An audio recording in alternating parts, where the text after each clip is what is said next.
Bonjour, donc nous allons continuer notre travail sur le livre Maths c'est complexe. C'est un wikibook.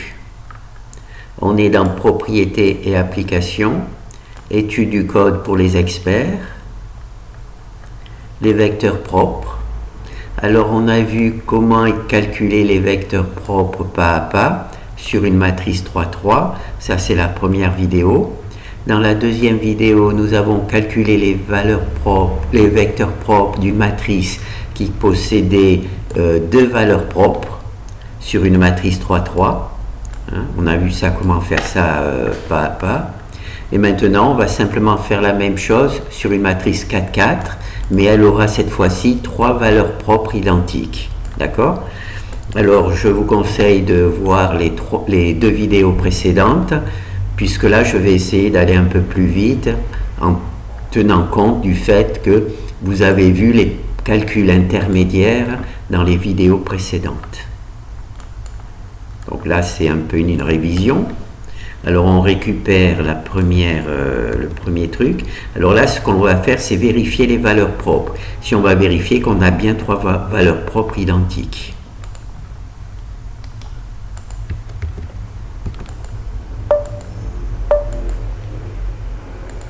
Alors ici, on a une matrice. Elle n'est pas très bien écrite parce qu'elle a été écrite pour octave et que les chiffres doivent être collés les uns aux autres. Et pour que les choses fonctionnent correctement, il faut mettre 9 chiffres après la virgule, puisque ce sont des chiffres, à virgule, et il faut mettre le maximum de chiffres après la virgule pour que les calculs soient corrects. Et là, on s'aperçoit que les valeurs propres, quand je les calcule avec cette fonction, il donne bien trois valeurs propres identiques qui sont égales à 2 et une valeur propre toute seule qui est égale à 1. Donc là, on va vérifier juste avec octave si on obtient les mêmes valeurs propres.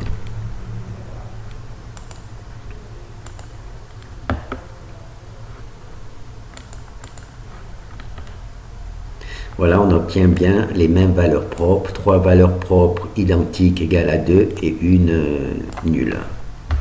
Une égale à 1. Voilà, donc ça c'est, on a donc vérifié que cette matrice sur laquelle on va travailler a bien 4 valeurs propres, dont 3 identiques, égales à 2. Alors, le deuxième fichier, on va calculer les vecteurs propres des trois valeurs propres identiques. Donc, nos trois valeurs propres identiques égales à 2, on va en calculer le vecteur propre.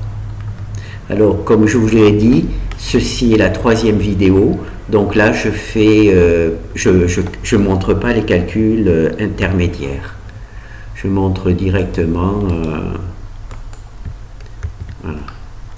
Alors c'est cette partie-là qui permet de calculer les vecteurs propres. Alors la première chose, on construit la matrice identité, et on insère dans la matrice identité la valeur propre. C'est ici, c'est un nombre complexe qui est égal à 2. Ici, on fait A moins cette matrice.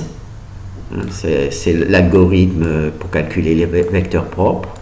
Ici, on crée un système d'équations AB, où A, c'est tout simplement le A d'ici, c'est-à-dire la matrice A moins la matrice identité que l'on a créée, et B, c'est juste un vecteur nul. Et ici, il y a la fonction Gauss-Jordan. Alors ici, elle résout le système AB, d'accord ? Ici, ensuite, elle fait plusieurs choses. Normalement, ça ne devrait pas exister, une fonction qui fait plusieurs choses. Mais enfin, je l'ai faite, c'est comme ça. Donc, elle résout le système AB qui a été construit ici. Ici, il y a la construction.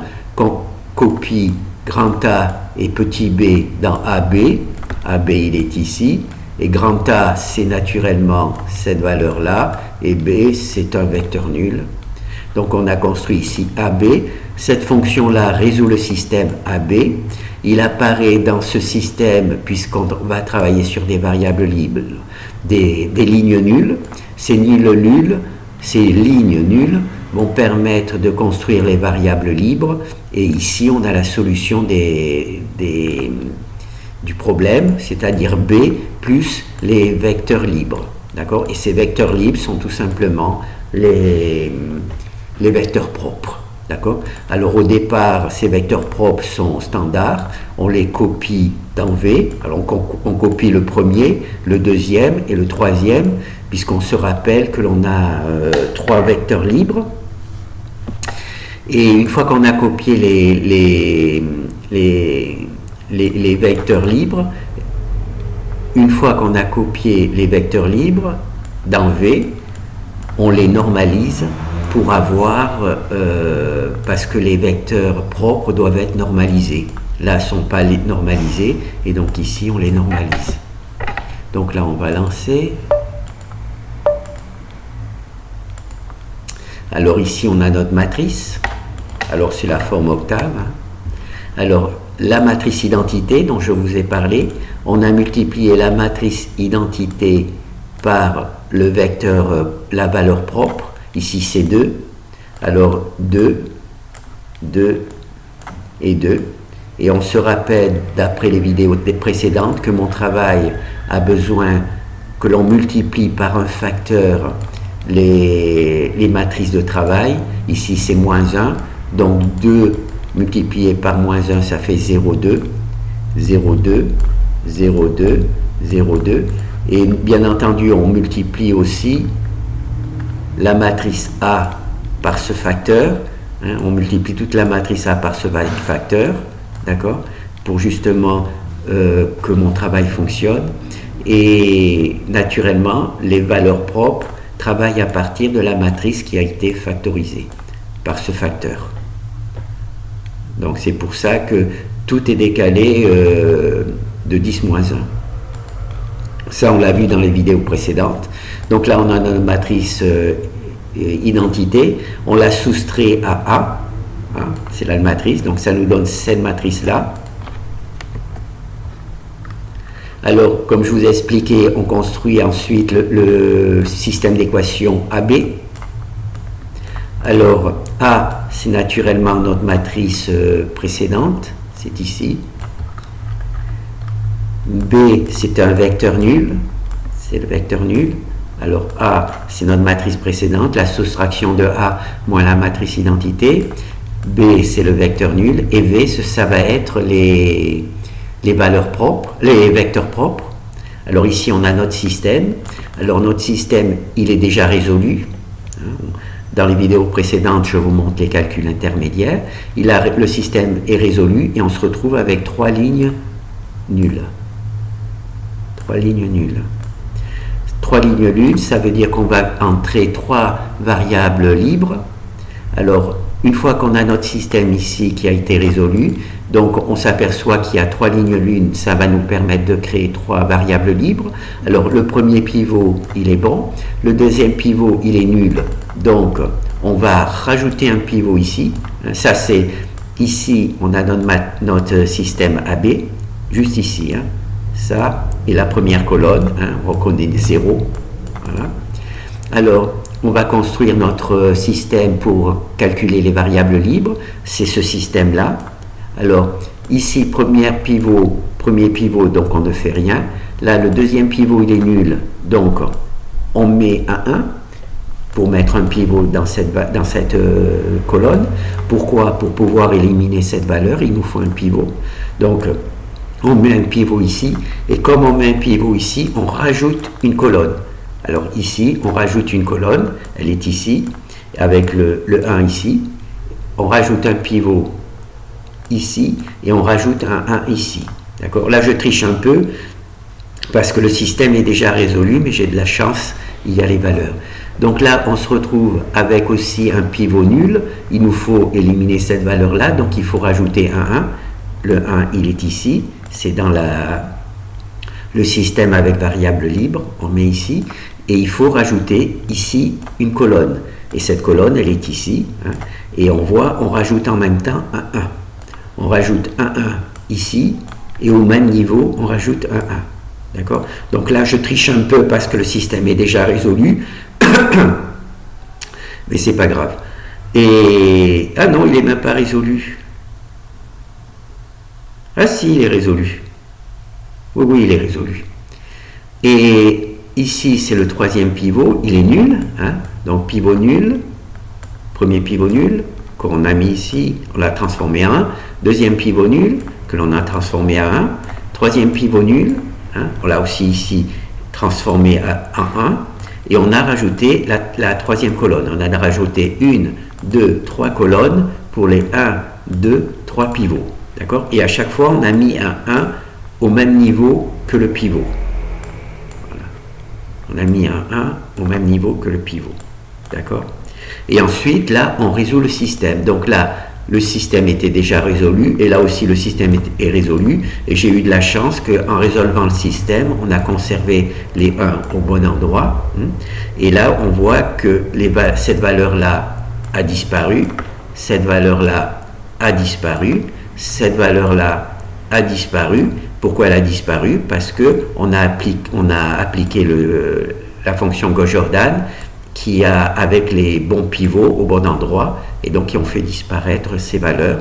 Et on se retrouve donc ici B, hein, c'est le B nul, et ici c'est la deuxième partie de B qui a fabriqué les vecteurs propres. 3 colonnes, ici c'est le premier vecteur propre, ici c'est le deuxième, ici c'est le troisième. Alors ici on a récupéré B, c'est-à-dire qu'on a éliminé la première partie, hein, qui n'est plus utile. On a récupéré B. Alors B, malheureusement, on récupère aussi le vecteur nul. Hein. On n'en a pas besoin, mais on le récupère aussi. Le vecteur nul fait partie des solutions. Simplement, c'est la solution qui est inutile. Parce que si on utilise comme vecteur nul, on a bien une valeur propre aussi, mais qui ne sert à rien, quoi. C'est vecteur nul, ça marche aussi. Donc là, on a notre premier vecteur nul, notre premier vecteur propre, qui n'est pas normalisé. Ici, on a notre deuxième vecteur propre, qui n'est pas normalisé. Ici, on a notre troisième vecteur propre. Là, on le copie dans V. Hein. Alors, je l'ai appelé V1 parce que ensuite, il y aura V2 pour résoudre la deuxième partie, c'est-à-dire le truc. Donc là, on a notre premier vecteur propre. Cette fois-ci, il a été normalisé. Hein. Il a été normalisé ici. Il a été normalisé ici. Donc ici, il y a B qui n'est pas B-free, qui n'est pas normalisé, qu'on copie dans V, et ici, on le normalise. Voilà. Et donc là, on a notre vecteur normalisé. D'accord? Et notre vecteur normalisé, c'est les 3 premiers vecteurs propres. Le quatrième, on ne l'a pas encore calculé, il va falloir le calculer dans un deuxième temps. Là, on s'aperçoit qu'il y a déjà des virgules qui séparent les nombres, donc on va pouvoir copier V1. V1, c'est les 3 vecteurs propres, dans le prochain fichier. Et pour avoir les virgules, petit rappel, si vous mettez un P avec majuscule, vos matrices seront séparées par des virgules, les nombres seront séparés, et si vous mettez un P minuscule, les nombres seront séparés par des espaces. L'avantage de P avec la virgule, c'est là que l'on va avoir, c'est qu'on peut directement copier ce code dans un fichier en langage C. D'accord? Sinon là, il faudrait rajouter les virgules. Donc là, on n'a pas besoin de rajouter les virgules. Donc je vais sauver ce fichier, enfin ces valeurs ici. Je vais sauver ces valeurs ici. Alors, on ferme. Pardon. Donc on a vu. Pardon.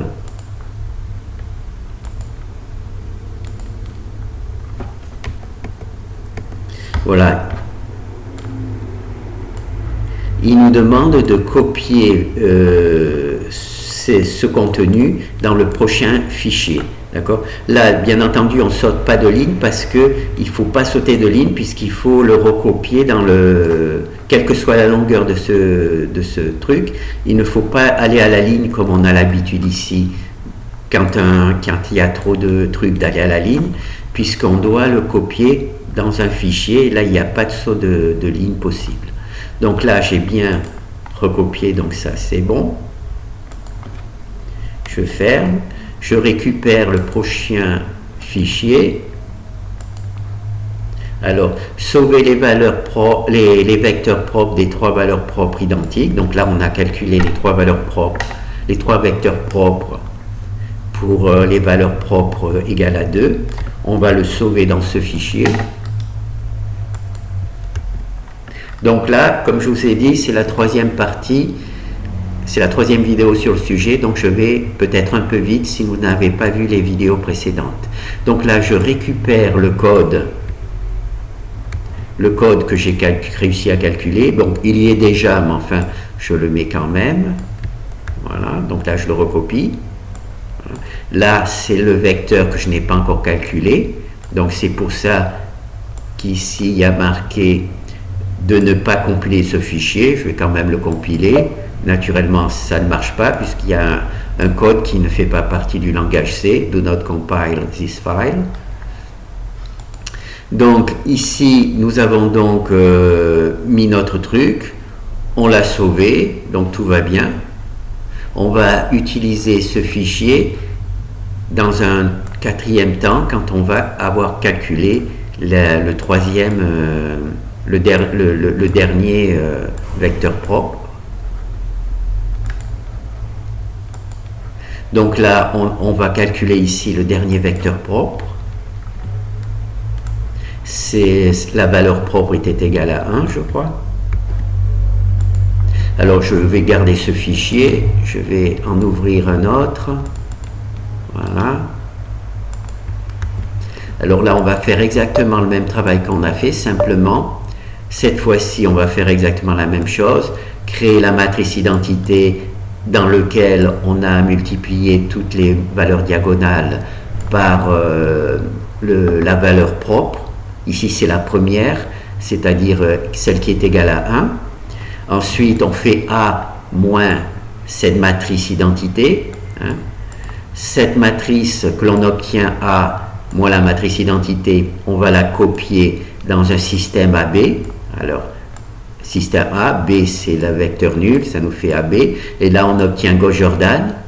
Hein, on va utiliser Gauss-Jordan avec free variable. Alors la première chose qu'il va faire, c'est que il va appliquer Gauss-Jordan sur ce système. On va se retrouver avec cette fois-ci une seule ligne de libre, hein, une seule ligne de libre. Ça va nous permettre de construire le fichier pour les variables libres avec une seule variable de libre. Et là, on va avoir le résultat. Et ce résultat, il va y avoir B plus le vecteur libre. Et ce vecteur libre, ça va nous permettre de construire ici. On va l'introduire dans V et ça va nous permettre, et on va le normaliser. Ce vecteur libre que l'on aura calculé ici va nous donner le vecteur propre, normalisé. Donc, je vais compiler tout ça. Et on va revoir tout ça par les calculs. Donc là, c'est toujours notre matrice qui a 4 valeurs propres, 3 qui sont égales à 2 et une qui est égale à 1. Alors ici, on reconnaît notre matrice identité, hein, qu'on a multipliée par 1, mais comme il y a un facteur 10 puissance moins 1, on ne va pas le multiplier par 1, mais on va le multiplier par 10 moins 0,1. 0,1, ça c'est la valeur propre. Normalement, vous devriez voir 1. Si vous le faisiez à la main, ici il y aurait 1, ici il y aurait 1, ici il y aurait 1 et ici il y aurait 1. Mais dans mon algorithme, il faut multiplier ce travail par un facteur et ce facteur ici c'est moins 1. Voilà. Alors ici on a notre matrice A, la matrice précédente, hein, que l'on soustrait à cette truc. Donc ça fait A moins cette matrice là. La matrice là, et on obtient cette valeur là. Cette valeur là, le A il est ici, d'accord, c'est la valeur que l'on a, et on a construit un système, donc A, B, donc A ici c'est les 4 colonnes, et B c'est ici, et B c'est un vecteur nul, hein, comme on a vu précédemment. A c'est normalement cette matrice là, mais le système est déjà résolu, donc pas de chance. Alors on voit il y a un pivot ici, un deuxième pivot ici, un troisième pivot ici, et cette fois-ci on n'a plus qu'une ligne de nul. Pourquoi? Parce que on va juste avoir une variable, quand on va, ceci va nous permettre de créer une variable libre, d'accord, puisqu'elle n'a pas ici son pivot à 1, donc ça va créer une variable libre, et cette variable libre va nous permettre de créer le vecteur propre, enfin un vecteur libre, et ce vecteur libre, ça va être, avec un peu de chance, le vecteur propre dont on a besoin. Donc ici, on a notre système AB, 4 colonnes, plus B, c'est le système AB, qui a été résolu.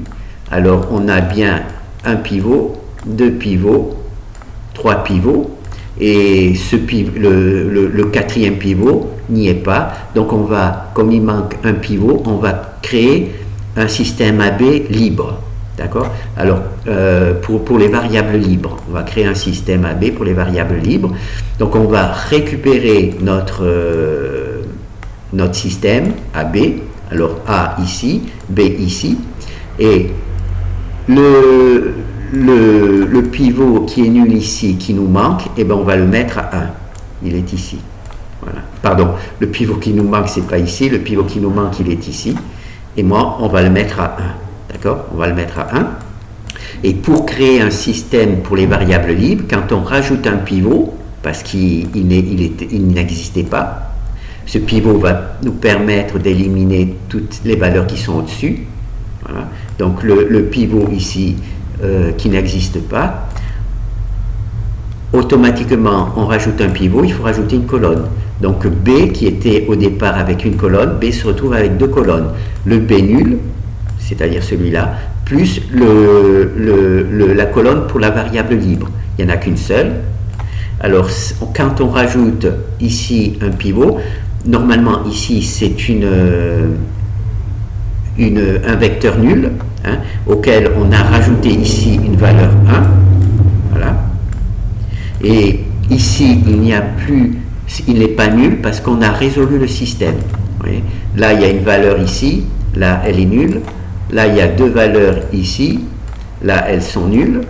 Là, il y a 3 valeurs ici. Ah non, enfin, 3 valeurs ici. Et là, elles sont toutes nulles. Donc là, notre fonction résout le système ici et résout le système ici. Et là, donc, c'est pour ça que cette valeur-là n'est déjà plus nulle. Le système est résolu. Donc, on voit qu'ici, notre système est résolu, puisqu'au-dessus et en dessous des diagonales, il y a des zéros.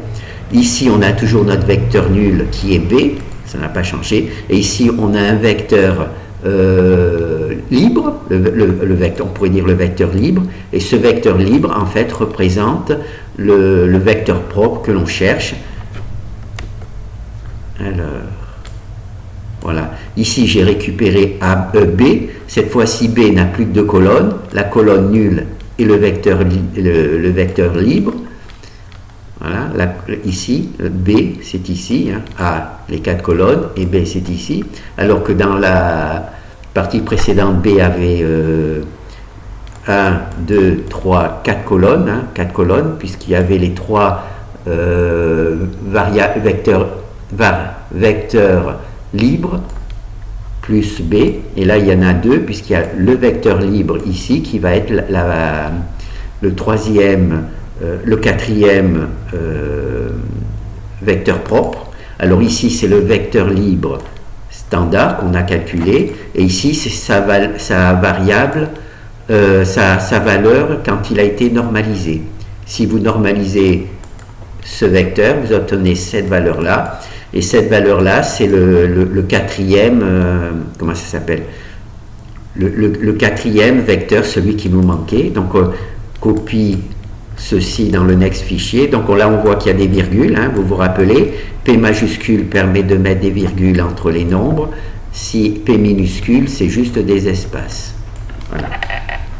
Donc, nous, on va se contenter de copier. Non, on ne va même pas le copier, on va directement l'installer ici. Donc, ici, on a fait le calcul, oh là.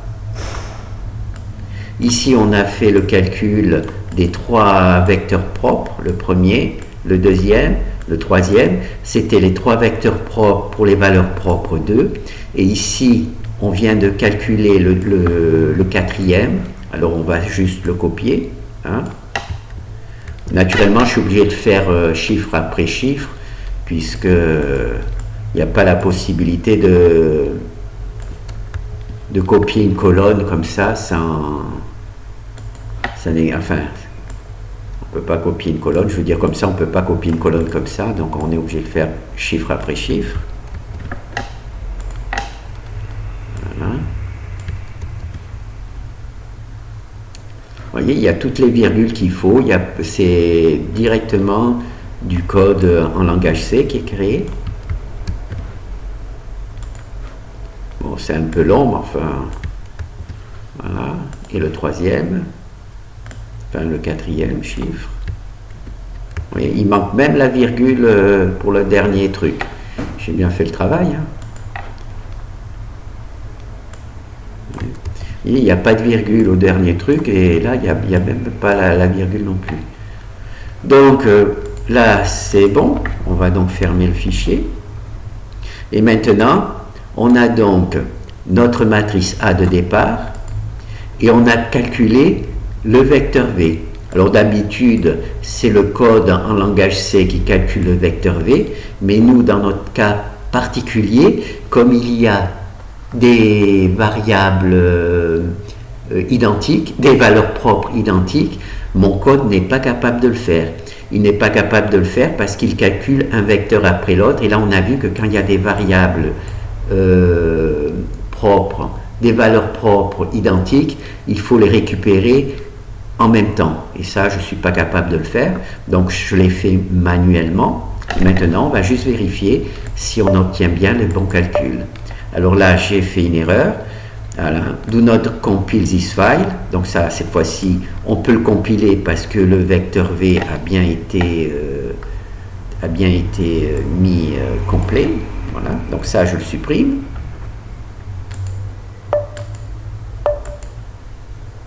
Voilà. Alors ici, c'est notre matrice A. Ici, c'est le vecteur V que j'ai calculé. Alors, les trois premières colonnes correspondent au vecteur propre des valeurs propres égales à 2. Et le dernier correspond au vecteur propre qui est égal aux valeurs propres qui est égal à 1. Alors, ici, on en calcule l'inverse. Donc, A, B. Donc, ça, c'est le calcul de V que l'on a fait. Quand on utilise l'algorithme inverse de V multiplié par A multiplié par V, on obtient bien les valeurs propres. Donc 2, 2, 2 et 1. Donc c'est bon, hein. Malgré le fait que j'ai utilisé un facteur, cela ne pose pas de problème. On retrouve bien les bonnes valeurs, hein.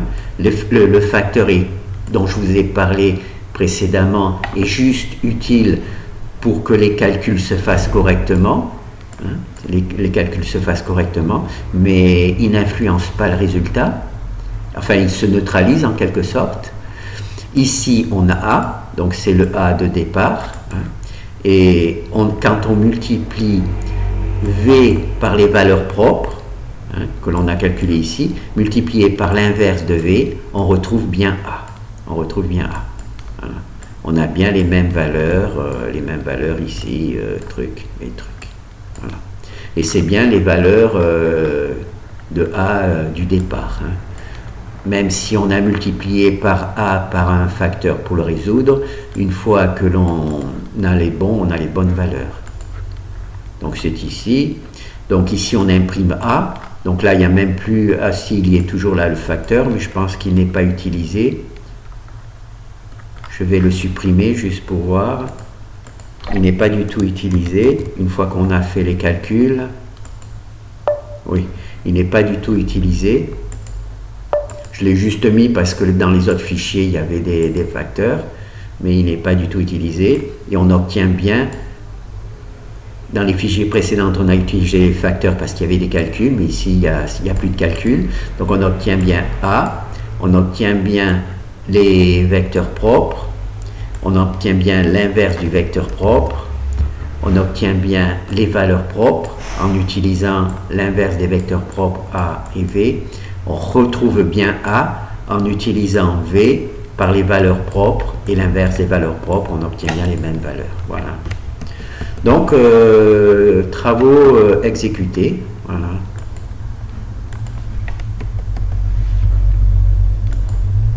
Voilà, donc là on a vu précédemment l'étude sur les matrices 3-3 avec deux valeurs propres identiques. Là aujourd'hui on vient de voir sur les matrices 4-4 avec trois valeurs propres identiques. Alors comme je vous ai expliqué, il vaut mieux voir les trois vidéos puisqu'elles se complètent. Là c'est le truc le plus simple. Je crois qu'on a étudié la matrice 3-3 avec trois valeurs propres différentes. Donc on a étudié les calculs intermédiaires. Là on a fait la même chose avec trois matrices, avec cette fois-ci deux valeurs propres, et on a bien vu les calculs intermédiaires. Et là on a vu avec trois valeurs propres identiques, mais cette fois-ci on n'a pas vu les calculs intermédiaires. Merci.